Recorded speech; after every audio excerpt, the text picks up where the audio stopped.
A crowd of people smile happily as they look up at a raised platform. On the platform, a guillotine has been prepared. Multiple hands hurriedly write down on their own pieces of parchment paper. As the crowd of people vote for the final verdict to be carried out, the sound of chains can be heard. Finally, with everyone having voted, it was announced that Arthur Pendragon's execution would be carried out. The sound of clinking chains echo as a man slowly gets up the platform. His body is beat up and his clothes are torn. In the crowd, one of the men whispers to another that the chains the beat-up man wore suppressed his powers. The man he was talking to clicks his tongue. He calls the man in chains the prince with demonic powers. Hearing their conversation, the prince turns to the people beneath him. He suddenly lunges closer as much as the chains can let him, asking in a panic what he did wrong. The crowd just murmurs in annoyance, but the prince keeps going. He demands to know if it was because he never used his powers to help the people, or if it was because he never tried to understand their suffering. Bleeding and with tears in his eyes, he tries to ask for an answer. But the soldier holding onto his chains had enough of him, pulling on his bindings and telling him to stay down. The prince crashes to the ground from the force of the pull. As he tries to sit up, he asks again, was it because he never did anything at all? He mumbles out incoherent words as another man stands before him, looking at him pitifully. He hears someone call him Arthur, before calling him Big Brother. Finally noticing the other man, Arthur looks up at him. He calls the other man Mordred. Mordred pauses before he plainly tells Arthur that never once did he care about anyone's feelings. Arthur looks up at him, dumbfounded, and Mordred stares back coldly. As he's pulled closer to the guillotine, all Arthur could think was the experience of being hurt and wounded, and how it hurt him so much.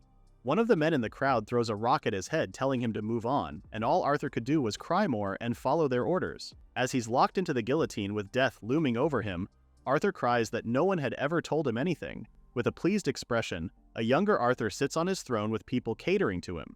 Everyone had always said that as long as everyone obeyed him, that was all that mattered. But now that he was here in the guillotine, all he could think about was if he had the chance to start over. He looks over the crowd below him, sneering as he's about to die. One of the soldiers says that this was his end and asks if he had any last words.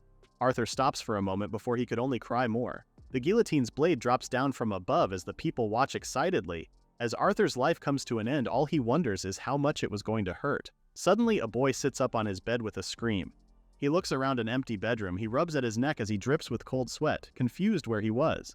He stops for a moment and looks around again, his mind clearer than earlier. He's surrounded by a grand room with finery and flowers. His face is curious and his skin youthful. The boy wonders to himself if he was really alive.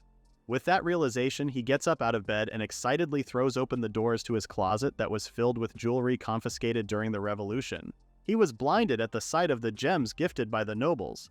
He runs outside into the garden. The boy exclaims in delight that he was still in the castle that was burnt down to the ground. Breathing hard from the effort of suddenly moving around, he wonders what other things he forgot that he lost during his nightmare. A skirt comes into his view. He's suddenly surrounded by multiple maids greeting him. Prince Arthur, a warm good morning. Arthur smiles arrogantly as he walks by them.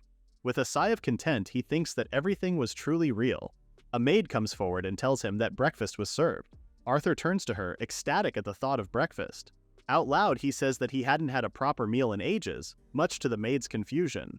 Arthur keeps on going that ever since the revolutionaries captured him, all he had was stale bread and watery soup. A silence passes between Arthur and the maid. How do you even react to what looks like a child saying that all he's had during a revolution is bread and soup when he grew up a prince? Realizing his words don't make sense, Arthur awkwardly coughs into his fist, convincing himself that it must have been truly a nightmare. Looking up at a grand painting of himself, all he could think was, of course, he would never be executed. With shining eyes, he thinks that he was destined only for a glorious future. Crazy that he saw himself die via guillotine and still thinks that's true. Behind him, two maids watch him act oddly. One of them comments that he was staring hard at his own painting, and the other asks if there was something wrong with the portrait. The maid asks the other if he was going to complain and have the painter punished, but the maid she was talking to says that he wouldn't go that far. With a blank face, she says that after all, Prince Arthur never cared about commoners anyway. Suddenly, all three of them turn their heads to someone calling out to Arthur. A maid rushes in with a small man who looks guilty trailing in behind her. The maid says that the chef had a problem. The chef hesitantly reports that the flour delivery was delayed, so there was no bread for breakfast. Arthur goes quiet, face unreadable, much to the maid's fears. However, with a grin, Arthur then declares that if there was no bread, then they should serve cake instead. Thank you for your kind wisdom, Marie Antoinette. He walks away with confident steps, proud of his idea.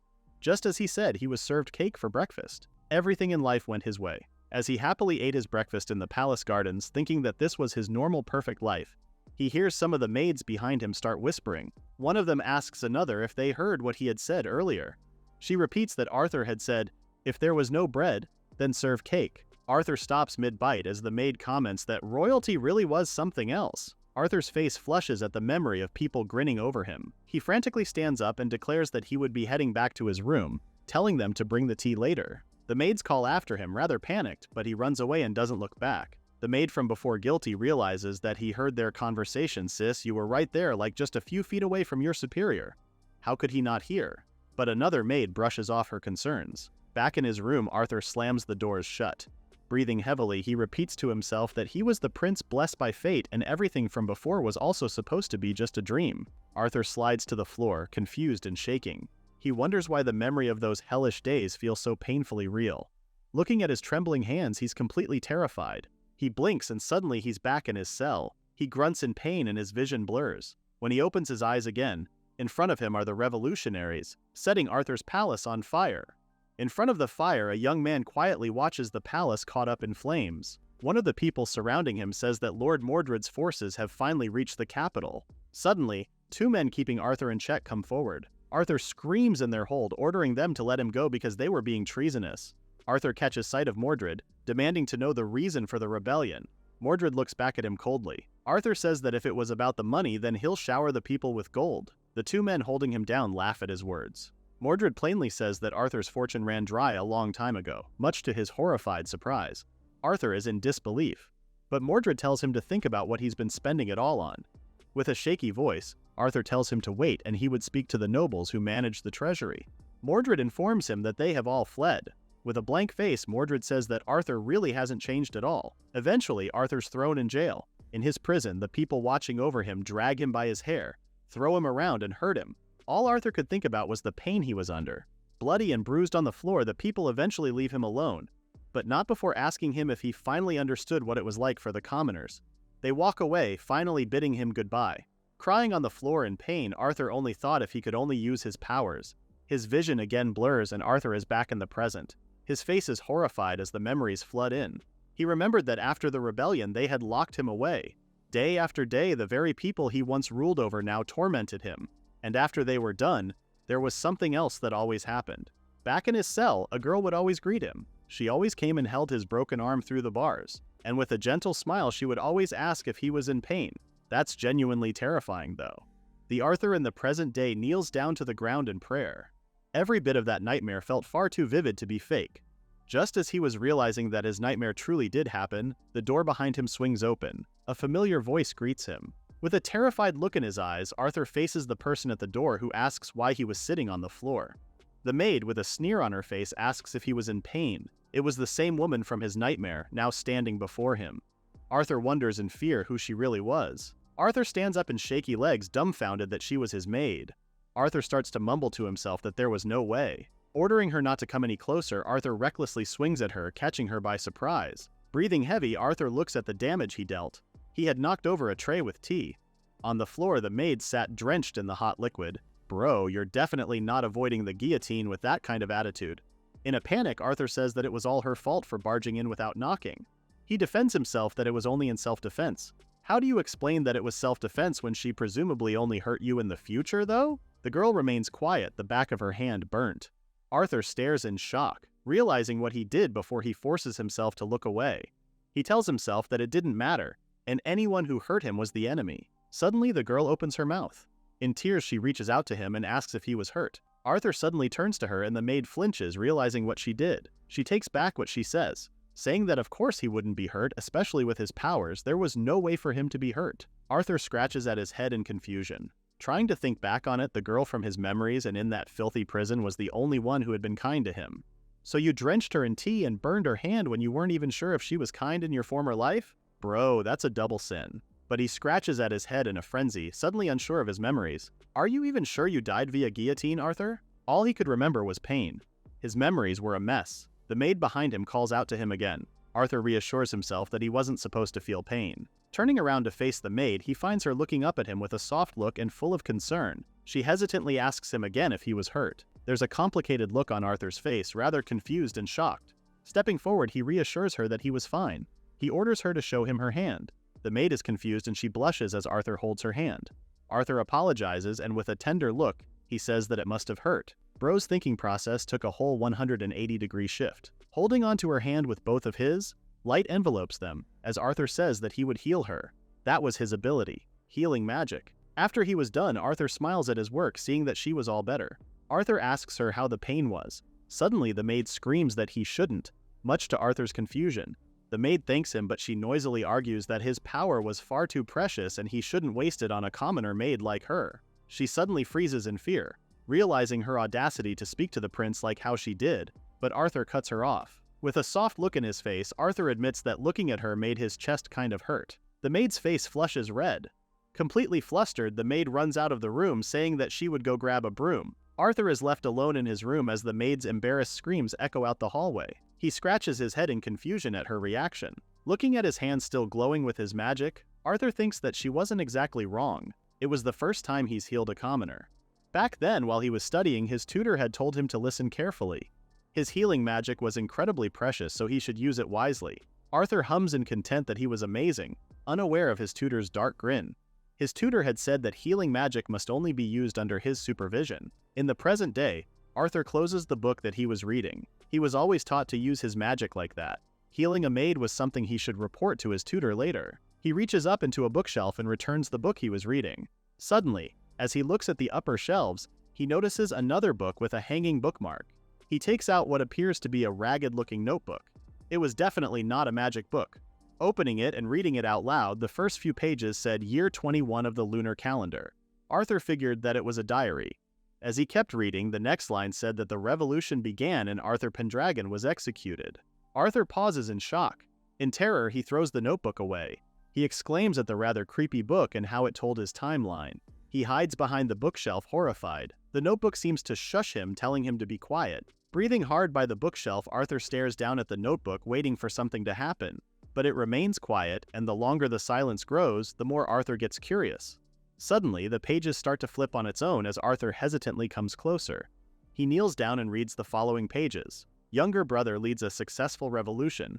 Prince Arthur captured and imprisoned at his estate. As the pages continue to flip, it talks about Prince Arthur when he was age 20.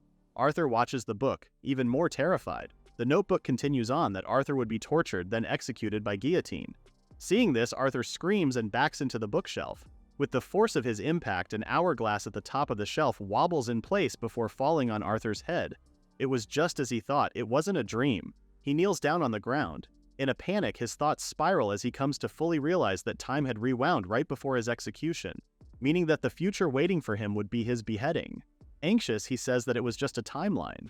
He demands to know if there was a way to avoid his end. He picks up the notebook again and reads something that makes him exclaim. Meanwhile, out in the hall, someone yells. The other maids panic as footsteps near one of them. The person had heard the maids talking about how Prince Arthur had used healing magic on the maid from before. The maid Arthur healed grits her teeth, nervous. Before her stood a noble looking down at her arrogantly. It was Prince Arthur's tutor, Goyok. Nervously, the maid from before says that it was true. Unable to believe her, Goyok says that Arthur has never mentioned anything about giving out charity. He hums thoughtfully, still looking down at her. Suddenly leaning closer with a sick grin, Goyok asks if she had seduced him with her body.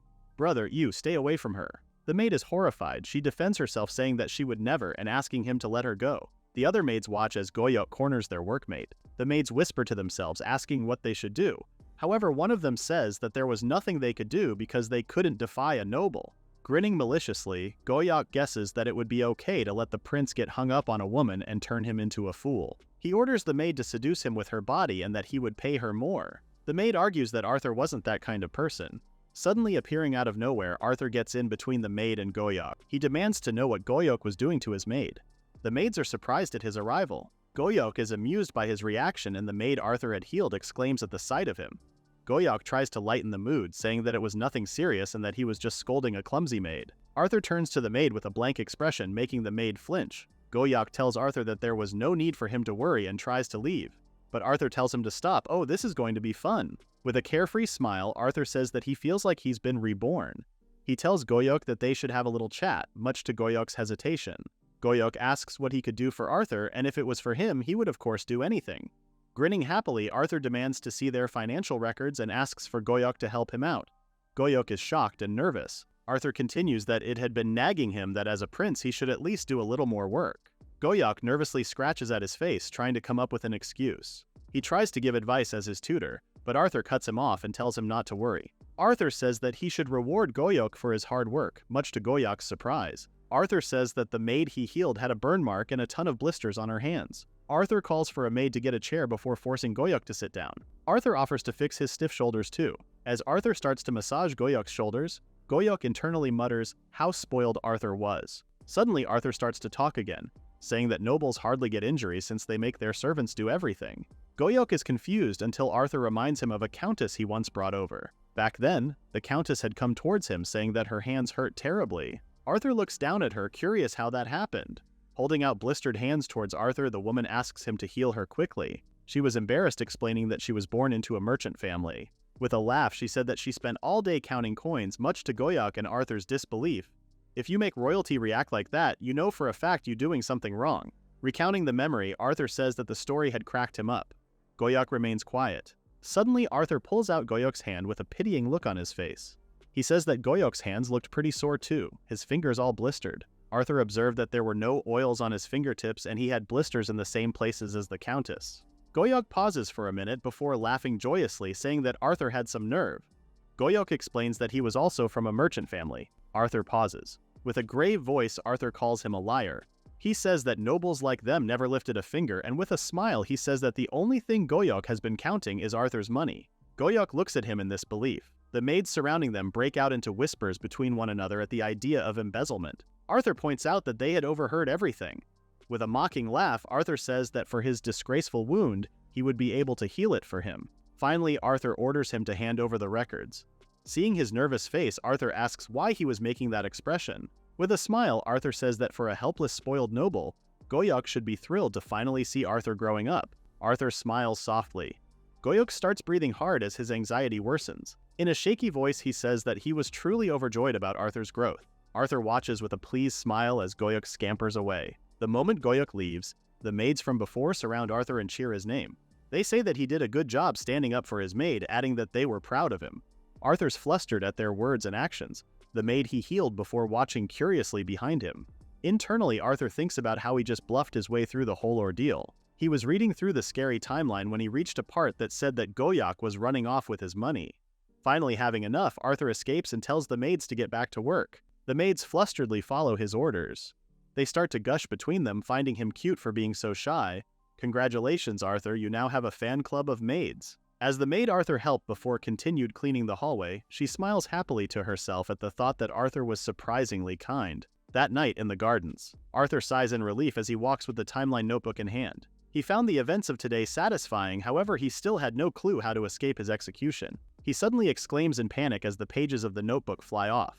The pages are scattered on the ground. He swears to himself that he messed up. He kneels down to pick up the pages, crying to himself. As he arranges the pages, he notices something weird. The part where Goyok had stolen his fortune was gone. Suddenly he seems to hear a voice say that the future has slightly changed.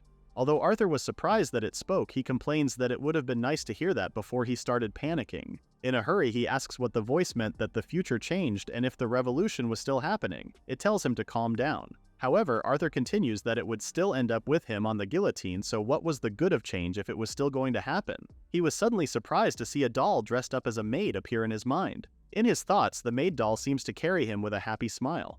Arthur is flustered until he realizes the maid seems to look like the one he had helped earlier. He reads the pages of the book where the maid is drawn in. Written in the pages, it says that the maid's friend opposes the execution. Arthur marvels at the words that weren't there in the original timeline. He goes back a couple of pages and reads the part that said that he had healed the maid and exposed the noble scheme.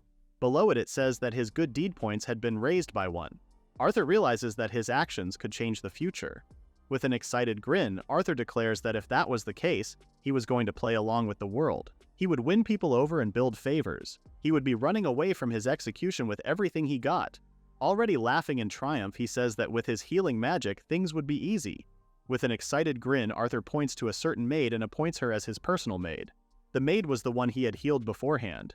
The maid makes a dumbfounded sound, steadily getting louder the more confused she gets. Shakily heading back to the maid's staff room, the maid can only tell herself over and over that her short life as a maid was all over. As she enters, another maid notices her dejected state. Finally, the maid collapses into the floor, wailing loudly. The other maid who had noticed her from before was head maid Marianne. Even though she still wasn't done dressing herself, Marianne had had enough and asked the maid what on earth happened to her. The maid slowly raises her head, her face looking terrifying as she calls out to Marianne, wailing. Marianne squeals at the sight of her. Slightly calming down, the maid tells Marianne that Arthur had asked her to be his personal maid. Marianne is surprised at the news. She excitedly tells the maid that only the most trusted maids get that title, and she had really pulled through today. It was truly a major promotion. Nervously, the maid says that everything was going fine at first, however things suddenly took a turn. During their conversation, Arthur had told the maid that he wanted to earn good deeds. The maid was rather confused, so Arthur explains that if he helped heal commoners, it'll be easier to win them over. Since the maid was familiar with the commoners, in this case the maids, it would be easier to talk to them. Again, Arthur asks for her to become his personal maid, and together, they would heal everyone who was injured one by one. They set about doing just that. However, after he had healed everyone in the palace and the maid praised him for doing great, Arthur said it wasn't enough. The maid is confused with his words, but without saying anything else, he tells her that he was heading back to his room.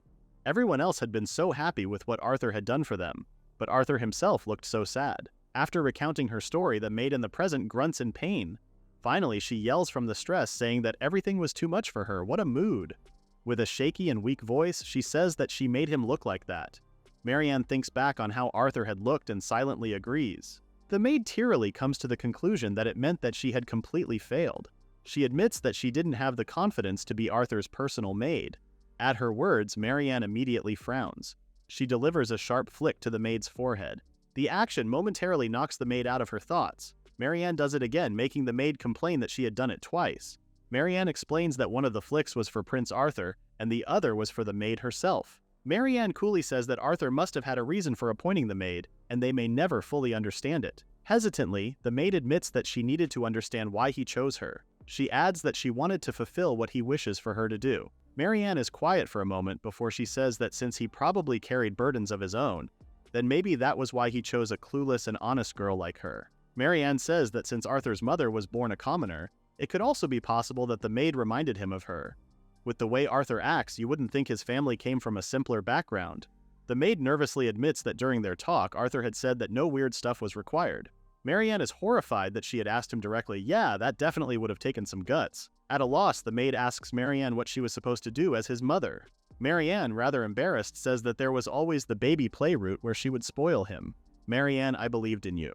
Why are you suddenly teaching her about this? The maid is confused until Marianne explains in more detail. Their conversation ends with them both being very embarrassed. Marianne defends herself, saying that nobles have all sorts of twisted hobbies, sis. Isn't Arthur too young for that, OMG? Suddenly, Marianne hands the maid a paper bag and tells her to do her best.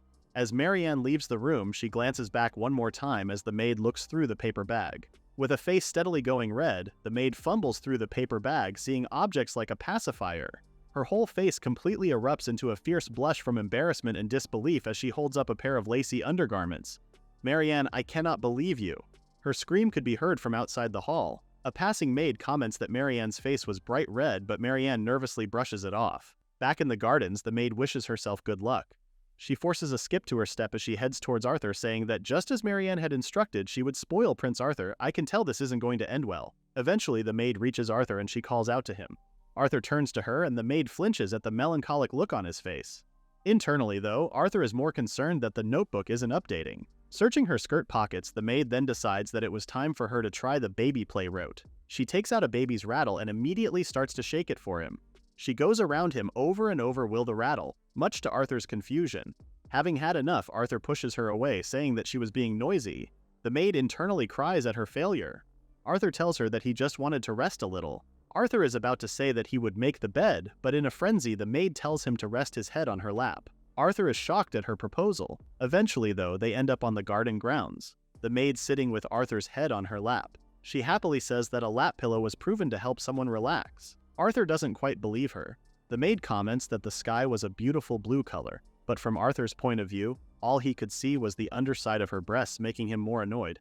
I feel so bad for the maid, she's actually trying her best. Arthur says to forget the lap pillow and instead orders her to make him some tea. The maid agrees readily, but just as she goes to leave, Arthur makes a comment to add extra milk. Aw, hell. Although very flustered, the maid offers herself in a rush, making Arthur blush and wail for her to stop. Their exchange leaves the both of them exhausted and confused. When Arthur gets up, the maid asks him again what else she could do, and Arthur flinches. He tells her that he was going back to his room to rest, leaving the maid sad and alone. That night, the maid was worried that Prince Arthur still looked so down. She declared that it was time for her last resort. With a very flustered face as she walked down the hallways, the maid wore the lacy gear that Marianne had lent her. How does this unimaginably keep getting worse? The maid was set on cheering Arthur up, sis. I think this is the farthest thing from cheering him up. Reaching Arthur's room, she opens the door and lightly calls out to him. She finds him asleep in bed. She creeps up closer to him. Leaning over him, she hopes that she would be able to make him feel better. OMG, sis, please stop while you're ahead. Suddenly she stops when she hears someone mumble an apology. Oh, thank the gods. Looking down, Arthur's eyes were closed, still asleep, but he was breaking into a sweat and breathing heavily. The maid calls out to him again. Hearing his name, Arthur wakes up from his slumber. When he opens his eyes, he finds the maid kneeling in front of him and holding his hand in comfort. He says that he had a scary dream. Arthur is quiet for a moment before he apologizes. He tells her in a shaky voice that he didn't know what to do. The maid is confused about what he was talking about, wondering if it was about earlier that day. Still holding his hand, she tells him that Marianne was happy, and so were all the other maids. Arthur asks about Marianne, and the maid explains that she was the head maid he saved. Arthur processes the information. Now that he thought about it, he didn't know the maid's name either. He softly admits that he never really saw anyone as people. With a shaky voice, he says that attitude was what led him to that ending. It was because he never understood people's hearts. The maid tries to ask what ending he was talking about. Arthur starts to cry, saying that he didn't understand. The maid says that she was just a commoner and she probably can't understand his circumstances. Arthur could even say that it wasn't that simple. However, as she brushes his tears away, she says that she's always done the same thing. If Arthur didn't understand something, then just ask someone. And if it was too hard to ask someone else, then he could ask her. Arthur pauses before asking what if she didn't know either. Then it would be hard for the both of them. The maid smiles and says that it was true, but in that case, there was something else they could do. She brushes his tears away again. With a bright smile, she tells him that they could figure it out together. Arthur pauses before letting out a small laugh. He tells her that she was a hopeless personal maid. And with a laugh of her own, the maid says that she was just a rookie maid after all. Calming down, Arthur agrees with her. Reaching out a hand, he says he just needed to get to know them all from then on. The maid asks if he thinks he could do that. With a bright smile, Arthur holds on to the maid's hand. He says that he can, and this time, he would actually try. The maid smiles at him warmly before breaking into tears herself. She says that she was glad to finally see him smiling. Arthur and the maid laugh as he asks what she meant since the maid had smiled too. Suddenly breaking their joyous conversation, the maid suddenly says that since she can't be his mom, maybe she could be his big sister. Much to Arthur's confusion, "Sis, you just had to break the moment." Later in the day, Marianne is shocked when Arthur approaches her and says her name. Marianne hesitantly confirms, however, she asks why so suddenly. Arthur admits that he decided to get to know all of them properly. With a lovely smile, he says that they were all his life support after all. He leaves out that it was in the terms of good deed points. However, the effect is instantaneous, as Marianne's face goes completely red. With a blush and tears in her eyes, she's touched by his words. The other maids hear their conversation and how Arthur had said Marianne's name. In a rush, he's immediately bombarded by all the other maids to remember their names too. He hears someone named Elise and Lilia before he's eventually overwhelmed. He runs away unused to the attention. The maids call out to him, but he doesn't turn around. Exhausted, he finds himself back in the garden, breathing heavily. Someone suddenly calls out his name again, and he looks up. It was his personal maid holding a bouquet of flowers. With a smile, she teases him that he had gone through something scary. Arthur argues back that it wasn't. Seeing his flustered state, the maid changes subjects and instead tells him that he did great. Proudly, Arthur agrees. Smiling, the maid says that just like how he didn't know them, she also didn't know anything about him either. Arthur proudly replies that they would learn about each other. Facing the maid, he suddenly turns bashful. Although it was a bit late, he asks what her name was, and one final time he asks if she would be his personal maid. With a beautiful smile, the maid introduces herself as Kay, and starting today, she would be his personal maid. Just like that, Kay's new life began. Calling for Kay over and over, Arthur excitedly shows her his notebook. He explains that when he does good deeds, they would get logged into his notebook. Kay doesn't understand, but she smiles nonetheless. She wanted to figure it all out together with him. Folding a paper airplane, Arthur thinks that being called by his name feels kinda nice. He was slowly starting to get used to it. In his imagination, riding on the paper airplane was a doll version of him and Kay. Okay, yeah, now that's adorable. As he throws the paper airplane into the air, Arthur calls out for Kay again. When she responds, Arthur laughs and says that he just wanted to say her name. Arthur explains that only relatives or nobles ever said his name, so hearing Kay call him felt so new. Unbeknownst to them, a girl listening in picks up his fallen paper airplane. She hears Arthur say that he supposed that a fiancé also did that too, her expression blank. Kay is suddenly surprised at Prince Arthur, unable to understand what was happening, but Arthur just smiles charmingly, saying that it was nothing and it was entirely expected. Kay happily observes as Arthur eats the onions he usually hated. With a proud smile, he says that he wants to start helping people as soon as he can. And besides that, Kay had chopped the onions for him. Kay smiles, but she says that all she did was ask the chef to cut them.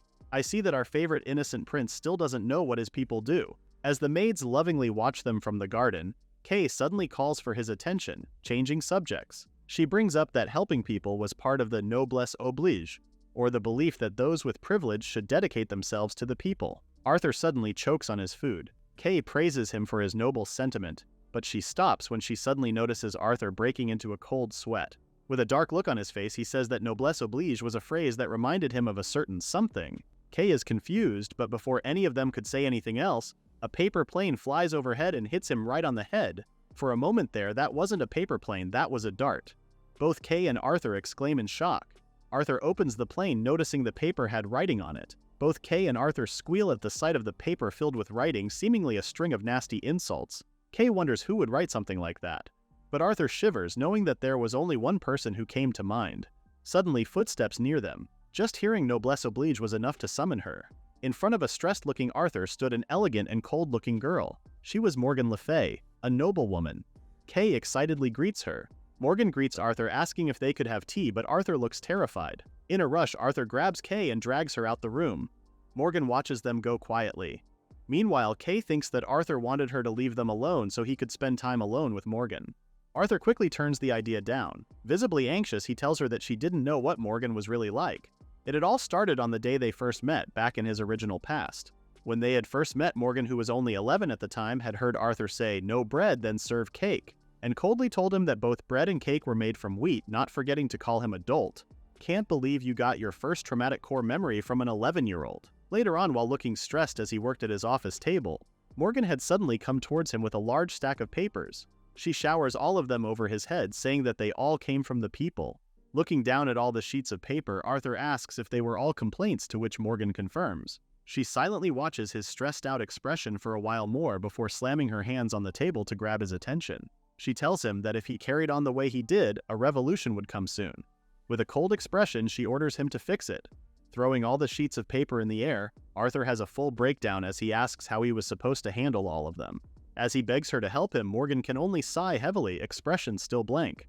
Suddenly, a figure creeps up behind Arthur as he curls up on the ground. Turning to look, his expression grows more horrified at the sight of the judgmental look in Morgan's face. She calls him truly foolish and ignorant. Arthur snaps out of his memories as Kay comes to a realization. Whispering to Arthur in a panic, she asks if he wasn't getting along with Morgan. Arthur muffledly wails back that she didn't have to say it again. Arthur tells Kay that being engaged to Morgan was a nightmare. But almost immediately, Morgan swoops in behind him with a cold expression. Feeling her presence, Arthur immediately squeals and backs away. Kay nervously pushes a tray of tea and sweets up to Morgan, despite Arthur's insistence for her not to. Morgan thanks Kay, but says that she would pass. From behind a pillar, Arthur peeks at the scene, rather surprised that Morgan knew Kay's name. Suddenly, Morgan turns to Arthur, making him flinch. With a terrifyingly judgmental look on her face, Morgan says that while the commoners were fighting for every scrap, Arthur had told them to just eat cake. Arthur cowers below her as she draws closer. Using her fan to tilt his chin up, Morgan tells him that Arthur reminded her of that foolish prince. But she says that she didn't come there to see him, and unlike him, she had real work to do.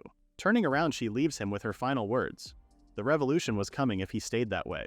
Kay is quiet for a moment as she watches Morgan go. Suddenly, Arthur breaks into tears, rolling around on the ground. He wails that Morgan didn't have to say it like that. He understood, but he still didn't like it. Seeing his stressed state, Kay worriedly takes out a baby's rattle and shakes it at him. However, as Arthur continues to cry, Kay suddenly notices a piece of paper on the ground, seemingly accidentally left behind by Morgan. Later on, Morgan enters Goyok's office. He greets her, asking her purpose for visiting him that day. Morgan greets him as Arthur's former royal tutor, making Goyok humph in displeasure. Morgan carries on, blankly thanking him for spoiling Arthur rotten. She adds that she's also heard that he's been embezzling funds, calling him a disgrace to the nobility. With a triumphant smile, she lays down a thick stack of papers on his table. She says that she would see him dismissed, and that corruption must be purged from the royal family. She explains that all the papers were complaints from the people that she had gathered herself. Suddenly, Goyok stands and brushes his arm at the table, sending all the papers flying. He shouts that Morgan shouldn't get cocky, calling her a little brat. Morgan loses her composure as she watches the papers fall to the ground.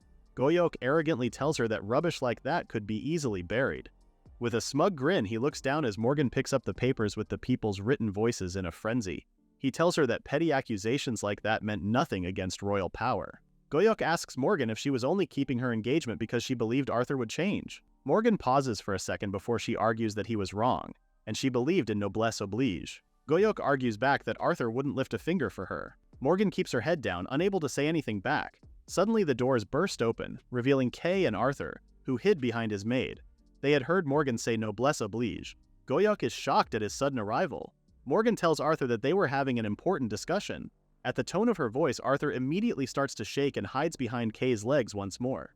Seeing his reaction, Morgan tearfully realizes that she shouldn't expect anything from Arthur and that she had to fix things herself. However, before she could do anything else, Goyok suddenly tells Arthur that Morgan was trying to have him exiled, much to Morgan's horror. To be fair, Morgan truly was trying to get rid of him. He's still more than annoying, though. He starts going on a spiel about how Morgan was spreading rumors about a revolution to destabilize the royal family. At a loss of what to say, Morgan is forced to stay quiet. Goyok continues to look pitiful, saying that he had believed her lies and even stole money. Hearing her name, Morgan looks up to see Arthur staring hard at her, his expression complicated. With an empty smile, Morgan can only numbly accept the situation. Standing up, she says that the one everyone really wanted gone was her, asking Arthur if she was right. Quickly trying to leave, she quietly apologizes for threatening him. And with a final smile, she says that her talk about the revolution was just a joke. Her skirt trails behind her as she leaves the room. However, just as she passes by Arthur, he grabs onto the ends of her dress and says that he believed her. Gaining more confidence, Arthur repeats that the revolution was coming just like she had said. Morgan looks down at him, eyes hopeful. Goyok is annoyed at the turn of events, but he's held back from coming closer when Kay reaches out an arm and blocks him. With a bright smile, she tells him to quiet down since Arthur was scared. Suddenly, Arthur wails again at all the scattered papers on the floor. He cries that all his good deed items were everywhere. Goyok is confused by his words, but Arthur picks up the papers, saying that Morgan had been trying to tell him all along. The papers were all his good deed points. Back when Morgan had left them in the garden, Arthur had continued to wail on the garden floors. Lying down on Kay's lap, she tries to console him as he cries about how Morgan had always talked about the revolution. With tears in his eyes, Arthur held on to one of the papers that Morgan had brought and accidentally left behind. He turns to Kay and asks if those nasty letters from before were usable in court. Kay argues that it might trigger a lawsuit. Kay looks properly at the letter from Morgan in Arthur's hands. In a rush, she reads that the writing on the paper said multiple things. The wheat harvest is failing. I want to go to school. There's an outbreak in the slums. Kay exclaims at the words on the paper. Kay's expression continues to grow more grim as she reads more, realizing that the paper wasn't insults from Morgan. She tries to hide the paper, hoping that Arthur wouldn't see, but she ends up letting it go right in front of him. Arthur holds onto the piece of paper as it lands back in his hands. Morgan now watches as Arthur picks up the papers on Goyok's floor. The letters were cries for help. Arthur says that it was no wonder that Morgan feared a revolution, seeing as she was fighting the battle alone. Morgan's face twists into a complicated expression. Morgan is touched that Arthur had finally seen her desperate letter. She quickly kneels to the floor, asking Arthur if he really believed her. Arthur nods, internally remembering that he did get executed once. Picking up all the pieces of paper, Arthur reaches out a hand to Morgan, asking if she would take him to help the people in honor of noblesse oblige. Bro, come on now, you gotta do the work yourself. Everyone in the room stops at his words, making Arthur look around awkwardly. Realizing his mistake, he turns around as Morgan's face starts to look cold again. He mumbles that he would just investigate himself. However, suddenly Morgan says it was fine and she would take him. With a bright smile, she says that her district Avalon was full of people in need. Arthur excitedly thanks Morgan and Kay happily congratulates Arthur. As Morgan watches the both of them look at her brightly, she catches sight of Goyok watching them awkwardly. Suddenly she calls out to Arthur again. With a terrifying aura, she says that he's still so foolish and ignorant. Arthur squeals again in fear. Calming down, Morgan says that at least he wasn't running away anymore. She pulls back at the cape Arthur was hiding behind to see him cringing away. She thinks back on their days together at Arthur's office and a smile graces her lips. Later on, as she, Arthur, and Kay spend their time in the library, Morgan watches curiously. She wonders how Arthur always showed up right when she needed him. It was almost like he knew the future. Horses gallop quickly by drawing a carriage with them. They were heading towards Avalon, the place where the people's complaints had been piling up. In the carriage are Arthur, Kay, and Morgan. Looking out the window with a content smile, Arthur thinks that Avalon was a place overflowing with chances to earn good deed points. Eventually, they arrive downtown. Looking down at the scene below, Arthur comments that it looks pretty lively, to which Kay agrees. With a rather doubtful expression, Morgan suddenly asks Arthur if he was sure about everything. Something had happened a few hours earlier that day. During one of their breaks during the trip, Kay sighs, commenting that she's never been in a carriage for that long. As Kay stretches in pain, Morgan tells her to get some rest. Arthur reads through his notebook nearby. The bushes behind him start to rustle. Suddenly, a haggard-looking man holding a crossbow pops out, his weapon aimed at Arthur. He yells that Arthur was the prince who only healed nobles. Kay and Morgan turn to him in shock. Arthur's eyes stare dully at the crossbow pointed at him. Arthur blinks and suddenly realizes an arrow was stuck at his chest. A burst of magic appears before him. The coachman immediately grabs the shooter and holds him back. Other villagers catch sight of the commotion and immediately move in to help subdue the attacker. Meanwhile, Arthur stays quiet as he closes the notebook in his hands. Looking down at Kay and Morgan staring at him, he apologizes for scaring them. He pulls out the arrow from his chest and informs them that they should be arriving by evening. Now that's what I call a power move. Back in the present, Morgan raises an eyebrow at him, saying that he handled the situation surprisingly well. Rubbing at his chest, Arthur seems to realize the same thing. Morgan chalks it up to Arthur's healing ability kicking in instantly so he didn't feel the pain, but she says that he still should have felt the shock of being startled. Morgan observes how it was like he knew he was going to be attacked. Internally, Arthur thinks of how it was all written in his notebook.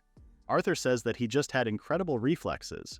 Ignoring his words, Morgan says that she would head to Avalon first. Arthur's face turns terrified as Morgan tells him to take a look around town and get to know the commoners.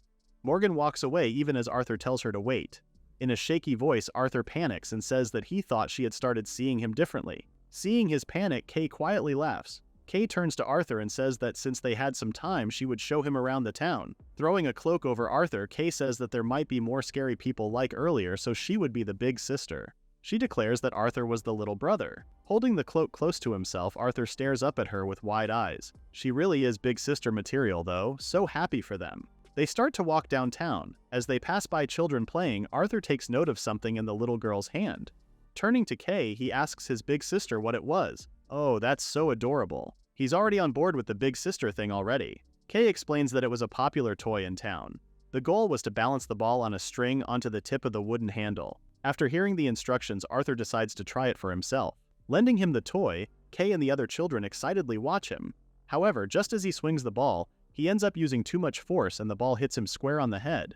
Kay squeals in shock. The ball bounces off his head and Arthur instantly heals himself. Looking down at the ball in his hands, he comments that it was harder than it looked. The little girl stares at him in shock. In a shaky voice, she asks if he was hurt. Suddenly realizing their situation, Kay immediately pulls on Arthur's hand for them to leave.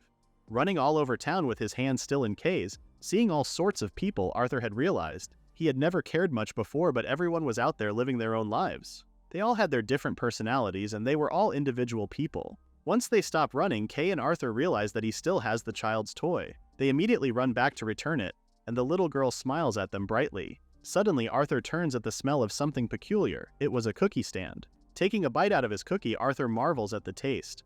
Turning to his big sister, Arthur asks Kay if she likes them too. Kay says that they were sweet and delicious. The cookie seller is just wondering if they were siblings when suddenly Arthur happily brings out a stack of cash and tells Kay to buy as many as she likes. Both Kay and the cookie seller yell in shock. Time passes. Morgan leans on the fence leading to Avalon. As Arthur and Kay get closer to her, she comments that Arthur sure had fun for someone on official business. Holding sacks of cookies, Arthur defends himself by saying that it was observation. Looking around, Kay wonders why the place felt so heavy. As they walk, Morgan asks Arthur plainly if he came there because he wanted to help the people. Arthur says of course. Opening the grand doors of the building, Morgan says that this was her domain, Avalon. Arthur and Kay look up at the grand building. The ceiling is higher and higher still, stretching onwards. Morgan tells Arthur to show her his resolve. Morgan tells him that all around them was a complaint letter that held anger and sorrow. She asked if he could bear the weight of it. Morgan frowns as Arthur reads the letter and says that he would just heal the second injured with his powers, and that would solve the problem. But with a flourish of his cape, Arthur takes back his words, saying that that wasn't how the world worked. If he carelessly used his healing magic, people would take it for granted. So a better solution was to use his authority as the second Prince of Britannia I didn't know this was supposed to be set in Britannia, not gonna lie. Morgan stays quiet for a moment before saying that if that was the case, then they should talk about the kingdom's current issues. Arthur prepares himself. Morgan starts to talk about the problems of the people, but Arthur keeps speaking over her, already knowing what she was about to say. People versus nobility wealth gap, wheat dependency food crisis, and monopoly over healing magic. With a shining expression, he says that those were the reasons he came to Avalon. Arthur holds a victorious smile. Morgan says that he actually did think things through, her comment making Arthur pleased. Kay praises him too, saying that he was clever. Internally, Arthur cheers that he memorized his good deed notebook. It was a total cheat sheet. Reluctantly, Morgan says that for now she would trust him. Despite her words, Arthur still looks optimistic. Morgan decides that she would introduce him to his first task. Today, he was headed to the orphanage, but before she could say it fully, Arthur had already known, making her annoyed that he guessed. With a happy grin on his face, Arthur joyously thinks that today was the day that he would fully win Morgan over. It was time for him to rack up good deeds at the orphanage. But reality wasn't ever that easy because the moment he got to the orphanage, chaos ensued. Arthur tilts his head to the side in confusion, a bucket over his head. Kay is horrified as they're suddenly ambushed. A few minutes earlier, Arthur and Kay had arrived at the orphanage. After what happened that morning with the man with a crossbow, Kay admits she was a little nervous. However, Arthur reassures her that there was no need to worry. Suddenly, an old man comes forward, crying tears of joy as he welcomes them. Children cling to his legs. Kay nervously greets the priest overseeing the orphanage, and Arthur asks him if Morgan let him know that they would be visiting. Morgan hides behind a wall, watching their conversation. The priest continues to cry, saying that he never thought Arthur would actually visit. He wails that it really was him and that he could cry from joy even though he's been crying the whole time. He thanks Arthur for coming all that way. Kay watches their conversation before saying that Arthur really was popular. The priest says that of course he was. Singing his praises, the priest calls Arthur the reincarnation of the Holy King and the one blessed by the gods with healing magic. I can see now where Arthur gets his earlier narcissism. Arthur awkwardly tells Kay that some people really do say that about him. He says that Morgan must have picked an easy mission for his first outing. Arthur realizes she followed them when he catches sight of her behind the wall. As he watches the children and priest happily greet him, Arthur smugly smiles, unable to believe that everyone was so thrilled just because he showed up. This was where he was going to change his fate. With glittering eyes, he thanks everyone. He's about to tell them what he was to do there that day when suddenly a bucket falls from the sky and lands on his head. That's such a perfectly aimed bucket, by the way. Almost immediately, he's bombarded by stones and paper thrown his way. A child even lands on his shoulders, banging on the bucket over and over until he eventually falls over. The priest and Kay can only cry out his name during his ambush. Morgan nervously watches from behind the wall. Eventually, the ambush ends. The priest kneels down to the ground, banging his head on the floor in apology. The priest says that there were always pranksters around there. As Kay tries to help the priest, the children gather around the fallen Arthur. Suddenly, his hand twitches and the children watch terrified as he staggers to stand up. Kay watches, also scared of his reaction, and the priest continues to apologize. However, when Arthur removes the bucket over his head, he's completely fine. He smiles warmly at the children. He tells them that what they did wasn't okay, and if they hit their friends, they'll get hurt too. He continues to smile, saying that he was fine, but no more pranks from them. The children readily apologize, and Arthur smiles again. It's almost terrifying, really, saying as long as they learned their lesson. Kay and the priest are dazzled by him, calling him kind and that he was like a saint. Meanwhile, Morgan stood in shock behind the wall. Gripping hard to the wall she was hiding behind, her face is complicated. She had known him since they were kids, and she could tell that he was just pretending to be nice. Meanwhile, Kay and the priest totally believe him. Arthur smiles at the kids and tells them to study hard and grow up into good people. Morgan yells internally that that was what she used to say to him. Just as she's thinking if she should butt in, a voice from above cuts in. He says that Arthur was trotting around like he was better than all of them. Morgan looks up to find a child on the rafters. The priest calls out to the child named Ease to get down. Ease asks what a spoiled prince like Arthur would know, and no matter how hard he tried, people would still die. Arthur notices a child in the crowd reading a book, one of his limbs gone. Arthur repeats the boy's words that no matter how hard he tried, he would still die. Pointing to the boy with a severed limb, he asks Ease if he was talking about him. The disabled boy flusteredly says that it wasn't true. He calls Ease a jerk, making the boy turn away. Arthur then asks the disabled boy if he was in pain, and much to everyone's shock, he says that he would be able to heal him. Later on, a crowd gathers around a closed door. One of the children calls out to Arthur from outside, asking if he could really cure Betty's illness. Another whispers that it would cost a fortune. Morgan mourns that she couldn't see him anymore. Peeking into a crack in between the door, she wonders if Arthur was serious. She sees the priest and Kay, and Arthur and the disabled boy in front of a window. The disabled boy introduces himself as Betty. He explains that he got poisoned during a monster attack and they had to cut off his arm quickly, but the poison had already spread. Eve says that for people like them, healing magic was just a dream, so they just wait around to die. Betty says that it was okay because some people were just born unlucky. Damn, this kid's been through a lot if that's how he thinks. He would rather that Arthur spend the money on good meals. He heard that he was donating to the orphanage and asks Arthur if Kay was his maid. Arthur glances at a pile of books in a chest. Picking it up and showing him the contents, Arthur then asks why Betty was studying so hard if he had already given up. Betty tries to defend himself, but Ease cuts in and tells him not to give up because he could still get better. Ease and Betty fall quiet, realizing their contrasting statements. But Arthur smiles at what they really wanted to say. Grabbing onto Betty's arm, the room is lit aglow with flashing light as Arthur activates his magic. It blinds everyone inside and even Morgan from outside. Holding onto his hand and the stump of his arm, Arthur says that he could tell Betty was doing everything he can to fight his fate. Leaning closer, he tells him that they should keep fighting together. When the light eventually fades, the priest is kneeling down in prayer, crying over a miracle. Ease grabs onto Betty's shoulders, shaking him with happy tears in his eyes as they both look down to see that his hand was restored. Back in the main orphanage hall, Betty is surrounded by Ease and his other friends. Kay suddenly turns to Arthur and says that he had used healing magic.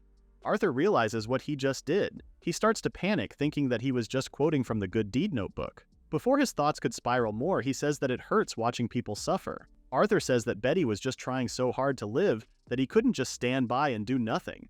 Arthur reprimands himself for being all talk. However, Kay smiles and tells him that back then he only healed nobles if they requested it. But today, he chose to help Betty. Arthur pauses before quietly agreeing. Arthur then asks if that was how Kay felt when he healed her. Kay smiles before saying that he would figure it out one step at a time. Arthur huffs out a laugh before saying that it sounded good to him. Suddenly remembering, Arthur asks the children to keep his healing a secret, especially from Morgan. The children agree, but Arthur had forgotten that Morgan was there until she silently left them be. That night, Arthur quietly leaves the estate with notebook and lantern in hand. He was unable to sleep. Lying down on the grass, he opens up his notebook and reads the open page. The orphanage residents opposed the execution. The notebook was updated, but his execution still hasn't been avoided. Thinking back to that man with a crossbow, Arthur wonders if he was trying to change his fate too. Suddenly he hears a voice say that a prince shouldn't be sleeping outside. He looks up to find Morgan standing over him. She stays quiet, waiting for him to say something more. Flustered, Arthur says that he was used to sleeping outdoors. Morgan doesn't believe him, saying that he was a delicate little prince. Arthur tries to come up with a different explanation. Morgan is about to say something when Arthur cuts her off. He tells her that Kay was too nice, so he was going to ask her instead if she thought that he could change his fate. Morgan says that who knows about fate, making Arthur disappointed with her answer. However, she kneels down and says that even though she didn't really get fate, she truly believes that he changed and that she's been watching him this whole time. The next morning, Arthur's face is twisted into horror. Reading through his notebook, it says that he's been flagged as a threat by Mordred's faction. He starts to wail again like a baby, making Morgan look at him in barely veiled disgust. Kay shakes around the baby rattle once more. Maybe he hasn't changed at all. Rain falls to the ground, disturbed only by Kay loudly knocking on Arthur's door. She begs for him to come out of his room. It's been 3 days since he's locked himself inside, but the doors remain shut. Inside his room, Arthur covers himself with a blanket and grumbles to himself. He scratches his head as he looks down at his notebook. He never wanted to go outside ever again. At the rate he was going, there would be another uprising and he would be subjected to the same fate. He reads the words on the notebook again. You've drawn the suspicion of Mordred's faction. He curses and slams the notebook down, wondering if there was truly no way to escape his execution.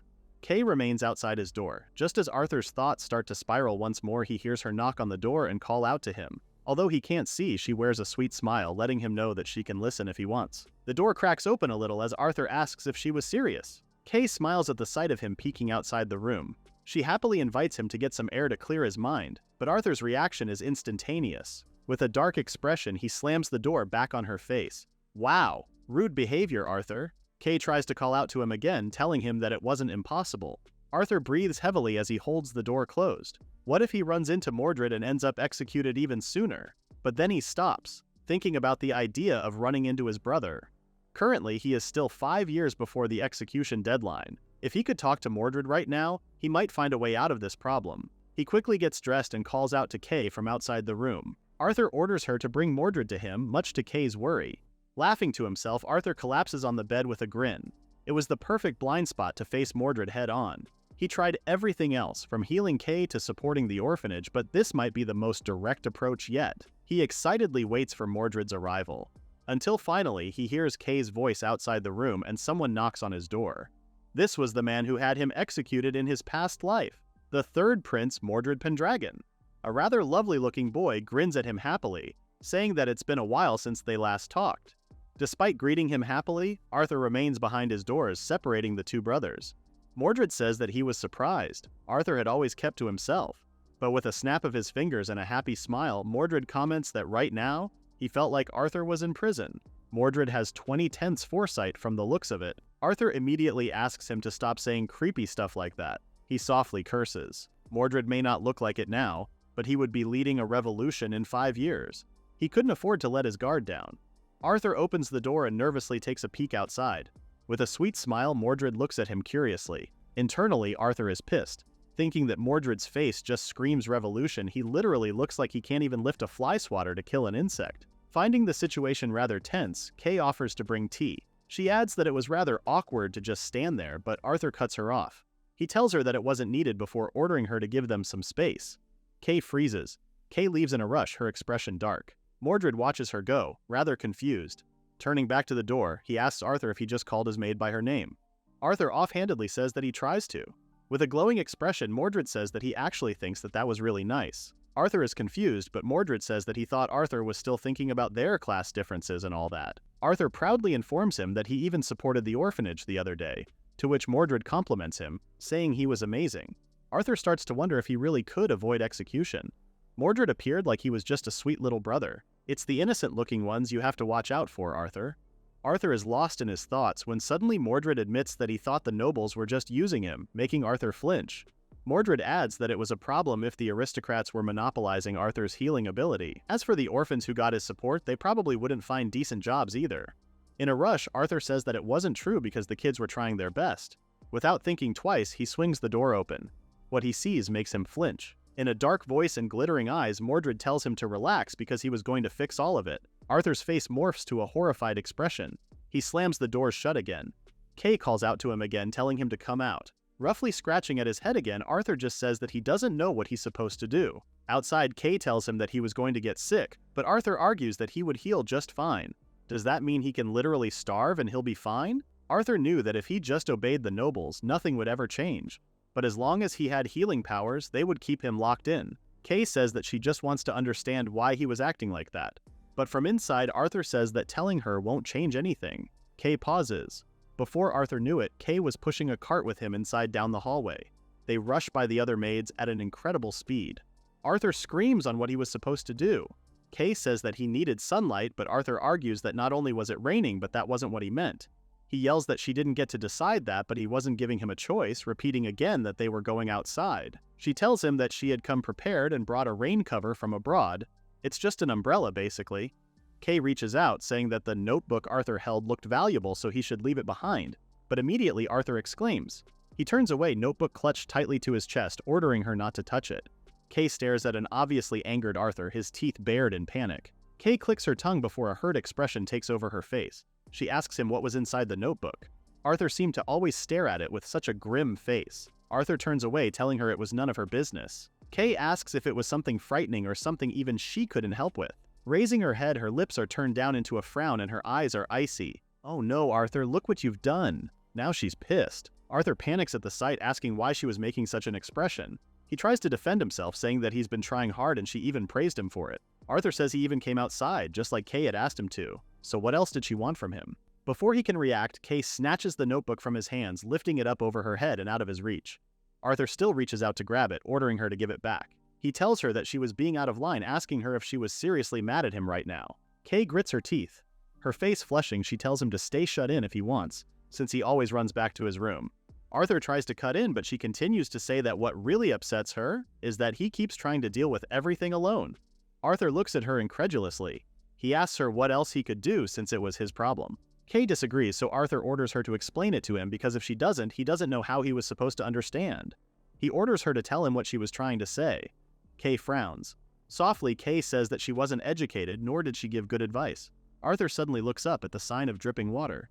Kay carries on that she knows that she wasn't someone he could rely on. Her tears fall one after another as she tries to plead that even still, she hopes that he wouldn't look only at things that scared him. There's a pause and Arthur asks if that was it, bro. You didn't have to sound so cold like that. Kneeling on the ground, Kay says yes, adding that it was rather silly. Kay says that Arthur has always fought with everything with all he got, so she was sure that his troubles were far bigger than hers. Arthur cuts in for a second, saying that her words were rather dramatic, bro. Just let her talk. Kay pauses before carrying on, saying that she truly admired his strength. She believed that supporting him was the right thing to do. Kay curls up tighter, hugging the notebook closer to herself. Deep down, however, she just didn't want him to suffer or feel sad. Arthur pauses before he softly tells her that that wasn't possible. Kay agrees with him, saying it was totally unrealistic. She sighs, and when she raises her head to look at him, her eyes are pitiful. She admits that she still wishes for it, asking if he was surprised. Arthur, how could you even be mad at that? Hesitantly, Arthur admits that he was. He finally knew why she was mad at him, but he still didn't understand. Turning to look at the rain, he asks why she always got mad or cried because of him. He repeats that he doesn't get it. Kneeling down to her eye level, he asks her if she would tell him. Kay is silent for a moment before she lets out a soft giggle. Tears still falling down her cheeks, she's happy that Arthur was finally opening up. She tells him that she, Morgan, and the other maids all wanted to support him. Sunlight starts to peek out from behind the rain clouds. With a smile, Kay tells Arthur that it was because he was the one who saved them. Arthur is struck silent at her words before he raises a hand. He smiles as he summons a bit of his magic to appear, slowly understanding what she was trying to say. Finally, he apologizes, saying that he guessed he's forgotten all that. An image comes to his mind, an older Kay, helping him bandage up after he was beaten up in prison. So it really was her back in his old life. Sunlight starts to spread throughout the palace garden. Standing up and the notebook back in his hands, Arthur remembers something. He asks if Kay could prepare him some tea and invites her to sit with him. Arthur tells her that although he can't promise that he won't worry anymore, he will try to talk to her more. With a completely serious face, he tells her that he didn't like seeing her sad either, making Kay's face erupt into a shade of red. Flustered, Kay yells that she would do her best to become someone he can rely on. Arthur blinks before smiling warmly at her, saying that he was going to count on her. She raises a paper bag and tells him that she also brought some new sweets to try. Kay admits that she thought that maybe she could lure him out with the sweets Marianne gave her. Arthur asks what she took him for. Kay pushes him to try a bite. Both grabbing a piece of the sweets, they prepare themselves to eat. Arthur says that he had gotten hungry after stepping outside, to which Kay laughs at him for, saying he was truly something else. The both of them take a bite of their snacks at the same time. Immediately, both of their faces go red and they start to choke and tear up from the overly spicy snack. Marianne, you can truly do me no wrong. Through his coughing, Arthur asks what sort of tart they just ate. Equally suffering on the ground, Kay tells him that it was a souvenir from the Holy Land. It was supposedly made to match the Saintess's favorite flavor. Through more choking, Arthur asks what kind of taste buds did the Saintess have. Heaving through the spice, Kay is surprised that even with his healing powers, Arthur could still feel the spiciness. Annoyed, Arthur says that that was different. Kay figured that the Saintess would be immune to it too, since she was a healer. Sweating bullets, Arthur starts to counter her words when he suddenly stops. Suddenly he exclaims as an idea pops to his head, telling Kay that he finally figured it out. She shakily asks if that means he'll be going outside again starting the next day, but Arthur quickly shuts the idea down. Kay is confused. Pumping his fist in the air, he announces that he is going abroad. Truly, the solution to every problem is to go on a trip abroad. Arthur starts running, asking Kay if she was going to help him. Kay tries to tell him that they should talk about it first, but Arthur ignores her. He declares that he was going to meet the Saintess. Kay tries to catch up to him, asking why he was set on meeting the Saintess, but Arthur pushes ahead. Kay speaks to Arthur, asking him the purpose of their visit. She asks him if it was because he was worried about their nation's decline. She says that by gaining the Holy City as an ally, he would have them mediate in times of crisis. Eating a skewer in his hand, Arthur blatantly says no and says that they were there to beat the Saintess. Kay gapes at him in horror. Looking out into the distance of green fields, Arthur exclaims that they were finally in the holy city of Glastonbury. It was the land where the saint, the one he would defeat, lives. At his words, Kay only continues to stare at him in shock. Kay says that it was a nation where all races coexist. Arthur comments that it was definitely a lot more diverse than back home. Swiping through a guidebook, Kay says that there was a reason for that, but her mood is immediately shot down when Arthur cuts in. Arthur casually says that the saint he would be beating was an elf too. I feel like that's definitely going to be an issue. Arthur might want to rethink your words and thoughts. Kay says that she did so much research, but Arthur tells her to relax because he was just joking, at least before adding that he wasn't completely. Arthur says that he figured if he just showed his power was greater than the saints, then the people would end up taking their side. But turns out it wasn't that simple. Kay pauses at his words before smiling, saying that in that case she would help him. Kay then explains the Holy City and the Saintess. The Holy City of Glastonbury was an autonomous territory ruled by the Church. When disputes arise between surrounding nations, they act as a mediator. Arthur listens attentively, asking why they held such influence. It was because the city had the Saintess who wields powerful healing magic. She was even dispatched to other countries to provide healing. Kay finishes off her explanation with a bow. Arthur claps as she finishes saying that she truly was a reliable aid. Suddenly, a man comes into view, saying that that was why they were called for Arthur. Arthur is surprised at the man's presence, calling him Tristan. Tristan was a knight of Britain. With a wink and a smile, he asks for forgiveness, but he just found Arthur and Kay's banter too adorable. Another knight reprimands him for his words. However, after casting a glance at one another, Kay and Arthur are flustered. Kay says that Arthur was certainly cute, while Arthur tells Tristan to ignore Kay and cements that he wasn't cute at all. With a thumbs up, Tristan says that protecting him is worth it. Kay clears her throat. Turning back to Arthur, she tells him that if today's dinner went well, then his worries would be eased. Arthur declares that today was about strengthening ties between Britain and the Holy City.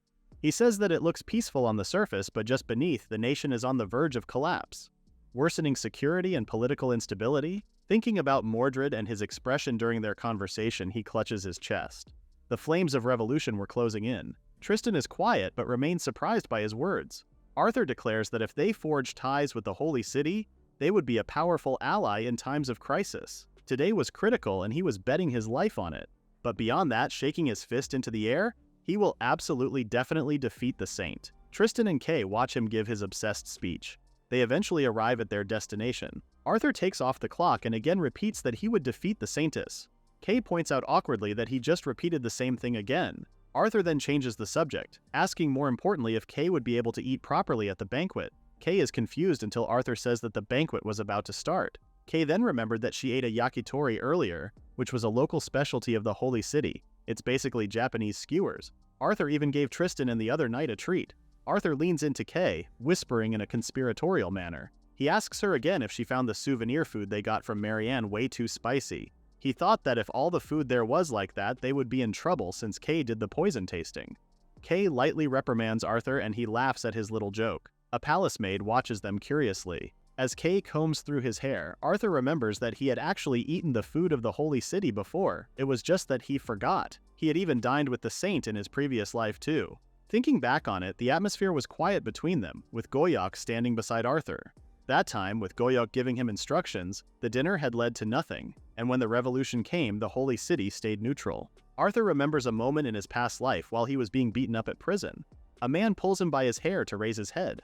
One of the men asked him how his first taste of pain was. Crawling on the ground, he begs for them to at least call the saint or someone who could heal him. The man laughed at him, saying as if they would call her. Another man laughs, telling the others to not be so harsh. Sobbing on the floor, a wounded Arthur hears as the man says that Arthur was too far gone, that he had to beg another nation's saint for help. Bringing himself back to the present, Arthur tells himself that this time would be different. Suddenly, someone calls through the door. A maid offers to guide them. As they walk down the hallways, Arthur determinedly tells himself that this time he would do it right. They enter the dining area, and before them is a woman hidden behind a large fan a maid holds out for her. She introduces herself as the Holy City Saint, also known as Elaine. Kay and Arthur stare at the scene in front of them with open mouths. Realizing they were gaping, they shut their mouth immediately. Kay then leans closer to Arthur, saying that Elaine was rather shy, but Arthur doubts it. Eventually, their dinner starts and soup is served. Still behind the large fan, Elaine asks if the soup is to his taste. Arthur's face is incredulous the longer he stares. In his past life, she had shown her face normally during their dinner. Suddenly, she calls out his name, Arthur Finch's. Elaine says that as fellow healers, they should get along, but Arthur immediately cuts in and says that there was no chance of that happening. He said it so quickly it was basically a quick-time event. Kay immediately steps in and tells him to watch his words, reminding him in a panic about his diplomatic ties. Arthur seems to realize his mistake, but he stands up anyway and asks Elaine to lower the fan since it was his chance for him to see her face. Gracefully, Elaine says that she was being rude and tells Arthur to take a step back. Arthur grits his teeth, internally asking what game was Elaine playing at. As they remove the fan from her face, Arthur tells himself that he wouldn't be thrown off. When the fan is off of her, Elaine is wearing a mask that covers her eyes. Internally, Arthur exclaims that he already knew her face. Elaine called out to Arthur again, saying that with all due respect, she had no obligation to follow his orders. With a proud smile, she says that her healing power surpasses his, but Arthur just yells for her to take off the mask again. Ellen says that it was impossible because it was nailed in place. She's so silly, I love her already. Who the hell nails a mask to their face? Slamming his hands on the table, Arthur yells that it was a lie. Elaine continues to wear a smile, saying that her healing was so strong that it doesn't even hurt. Arthur, steadily getting angrier, says that it was the same for him. Watching it all unfold, Kay starts to panic as she notices the two maids behind them. She turns to face Elaine's maids, flustered, asking for forgiveness in place of Arthur. She tells them that he truly didn't mean any offense and begs for their pardon. Suddenly, the two maids break into tears and ask Elaine for forgiveness. Kay is caught by surprise, completely confused. The two maids suddenly beckon Kay over, whispering that Elaine has been acting that way lately. Meanwhile, two other maids come to support Elaine as she argues with Arthur. Although Arthur was truly the only one screaming, the two maids yell that Elaine was royalty, so Arthur should mind his manners. Which is funny because Arthur was just as much a royal. One of the maids talking to Kay tells her that when Elaine is dispatched, she heals without fail, so they didn't know what she was dissatisfied with. The maids sigh again, saying that she won't even tell them. Suddenly, Kay explodes and says that she understood their feelings. She says that even if she wanted to help, Arthur wouldn't talk to her either. The maids cry out, thankful. Meanwhile, Arthur yells that he was greater than Elaine and orders her to form diplomatic ties with him, but Elaine shoots his idea down almost immediately. Suddenly, footsteps rush down the hall and a woman barges into the door. She apologizes for interrupting their meal, but she stands confused at the scene before her. In one corner, Kay and the other maids are chattering amongst themselves, while Arthur is leaning over the table, pointing accusatorily at Elaine. Calmly, Elaine turns to the woman at the door and says that they were indeed having a meal. Elaine asks why she was in a rush. The woman says that it was an emergency. A venomous beast appeared in the neighboring village and all the villagers had gotten poisoned. Elaine and Arthur stop talking after hearing the news. Another woman comes in carrying a wounded knight. Immediately, Elaine stands up and understands the situation.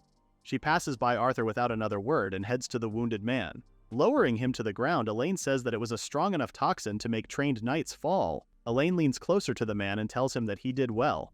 Cupping his face in her hands, she summons her magic. The room is taken over by light as Elaine heals the man in front of Arthur and the rest. When she's done, the man is clear of all wounds. Elaine gives the man back to the woman and says that everything was all right now and to just let him rest. Elaine announces that they were heading out to the village and calls out for the maids to get the carriage ready. Arthur tries to cut in, but with a rather arrogant smile, Elaine passes by him and asks for forgiveness. Almost speechless, Arthur is left behind as Elaine exits the room. Elaine breathes heavily as she rushes down the halls. She orders for the carriage to be brought around quickly. The coachman asks about her banquet, but she brushes it off, saying that there was no time for that. Elaine presses her lips together in worry at the thought of the troublesome poison. She resolutely tells herself that she was saving them no matter what. Suddenly, something fast approaches outside the window. Elaine gapes as she finds Kay and Arthur smirking up at her from another carriage, quickly catching up to hers.